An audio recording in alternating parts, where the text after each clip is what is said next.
ಜಿಲ್ಲೆಯ ಪಿರಿಯಾಪಟ್ಟಣದ ಉಪ್ಪಾರಗೇರಿಯ ಶ್ರೀ ಭಗೀರಥ ವೃತ್ತದಲ್ಲಿ ಶ್ರೀ ಮಹರ್ಷಿ ಭಗೀರಥ ಅವರ ಜಯಂತಿಯನ್ನ ವಿಜೃಂಭಣೆಯಿಂದ ಆಚರಿಸಲಾಯಿತು. ತಾಲೂಕು ದಂಡಾಧಿಕಾರಿ ನಿಸರ್ಗ ಪ್ರಿಯಾ ಅವರು ಶ್ರೀ ಭಗೀರಥ ಮಹರ್ಷಿ ಅವರ ಭಾವಚಿತ್ರಕ್ಕೆ ಪುಷ್ಪಾರ್ಚನೆ ಮಾಡುವ ಮೂಲಕ ಆಚರಣೆಗೆ ಚಾಲನೆ ನೀಡಿದರು.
ಇನ್ನು ಭಗೀರಥ ವೃತ್ತದಿಂದ ಪ್ರಿಯಾಪಟ್ಟಣದ ಬಿಎಂ ರಸ್ತೆ ಮೂಲಕ ಶ್ರೀ ಕನ್ನಂಬಾಡಿಯಮ್ಮ ದೇವಸ್ಥಾನದವರೆಗೂ ತಾಲೂಕಿನ ವಿವಿಧ ಗ್ರಾಮಗಳಿಂದ ಆಗಮಿಸಿದ್ದ ಉಪ್ಪಾರ ಜನಾಂಗದ ಸಾವಿರಾರು ಬಂಧುಗಳು ಶ್ರೀ ಭಗೀರಥನಿಗೆ ಘೋಷಣೆ ಕೂಗುತ್ತಾ ಮನೆ ಸೆಳೆಯುವ ಕೇರಳದ ಚಂಡೇವಾದ್ಯ ಡೊಳ್ಳು ಕುಣಿತದ ಮೂಲಕ ಮೆರವಣಿಗೆ ನಡೆಸಿದರು. ಇದೇ ಸಂದರ್ಭದಲ್ಲಿ ಭಗೀರಥ ಉಪ್ಪಾರ ಸಮಾಜದ ಯುವ ಮುಖಂಡ ವಕೀಲ ಸ್ವಾಮಿಯವರು ಮಾತನಾಡಿ, ಉಪ್ಪಾರ ಜನಾಂಗವು ರಾಜ್ಯದಲ್ಲಿ 35 ಲಕ್ಷಕ್ಕೂ ಹೆಚ್ಚು ಇದ್ದು ಶೈಕ್ಷಣಿಕವಾಗಿ, ಆರ್ಥಿಕವಾಗಿ, ಸಾಮಾಜಿಕವಾಗಿ ಹಿಂದುಳಿದಿದ್ದು ಎಲ್ಲಾ ಕ್ಷೇತ್ರಗಳಲ್ಲೂ ಮುಖ್ಯವಾಹಿನಿಗೆ ಬರಬೇಕಾದ್ರೆ ಸರ್ಕಾರವು ಉಪ್ಪಾರ ಅಭಿವೃದ್ಧಿ ನಿಗಮಕ್ಕೆ 500 ಕೋಟಿ ರೂಪಾಯಿ ಬಿಡುಗಡೆ ಮಾಡಬೇಕು. ಭಗೀರಥ ವೃತ್ತದಲ್ಲಿ ಸರ್ಕಾರ 2 ಕೋಟಿ ರೂಪಾಯಿ ವೆಚ್ಚದಲ್ಲಿ ಶ್ರೀ ಭಗೀರಥನ ಪ್ರತಿಮೆ ನಿರ್ಮಾಣ ಮಾಡಬೇಕು ಎಂದರು. ಇನ್ನು ಶ್ರೀ ಭಗೀರಥ ಉಪ್ಪಾರ ಸಮಾಜದ ಯುವ ಮುಖಂಡ ಸೋಮಶೇಖರ್ ಮಾತನಾಡಿ, ಶ್ರೀ ಮಹರ್ಷಿ ಭಗೀರಥ ತ್ಯಾಗದ ಪ್ರತಿಫಲವಾಗಿ ಸಕಲ ಜೀವರಾಶಿಗಳಿಗೆ ಗಂಗೆಯನ್ನ ಧರೆಗೆ ಇಳಿಸುವ ಮೂಲಕ ಬೆಳಕನ್ನ ಕೊಟ್ಟರು. ಶ್ರೀ ಭಗೀರಥ ಜಯಂತ್ಯೋತ್ಸವ ಕಾರ್ಯಕ್ರಮಕ್ಕೆ ತಾಲೂಕು ಆಡಳಿತ ಸಹಕರಿಸಿದ್ದಕ್ಕೆ ಅಭಿನಂದನೆಗಳನ್ನು ಸಲ್ಲಿಸುತ್ತೇನೆ ಎಂದರು. ನಡೆದ ಕಾರ್ಯಕ್ರಮದಲ್ಲಿ ಕೆಪಿಸಿಸಿ ಸದಸ್ಯ ಅನಿಲ್ ಕುಮಾರ್ ಮಾತನಾಡಿ ತಮ್ಮ ಅಭಿಮತವನ್ನ ವ್ಯಕ್ತಪಡಿಸಿದರು.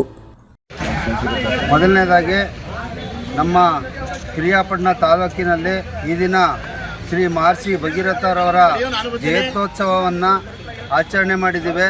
ನಮ್ಮ ತಾಲೂಕಿನ ಎಲ್ಲ ಉಪ್ಪಾರ ಸಮಾಜದ ಬಂಧುಗಳ ಸಹಕಾರದಿಂದ ಈ ಒಂದು ಜಯಂತ್ಯೋತ್ಸವವನ್ನು ಆಚರಣೆ ಮಾಡಿ ಪಿರಿಯಾಪಟ್ಟಣ ಭಗೀರಥ ಸರ್ಕಲ್ ಉಪ್ಪಾರಗೇರಿ ಗೇಟಿಂದ ಕನ್ನಂಬಾಡಿಯಮ್ಮನ ದೇವಸ್ಥಾನದವರೆಗೆ ಭಗೀರಥ ಮಹರ್ಷಿಯವರ ಪ್ರತಿಮೆಯನ್ನು ಮೆರವಣಿಗೆ ಮುಖಾಂತರ ನಾವು ಬಂದು ಈ ಒಂದು ಉತ್ಸವವನ್ನು, ನಮ್ಮ ಹಬ್ಬವನ್ನು ಆಚರಣೆ ಮಾಡಿದ್ದೇವೆ.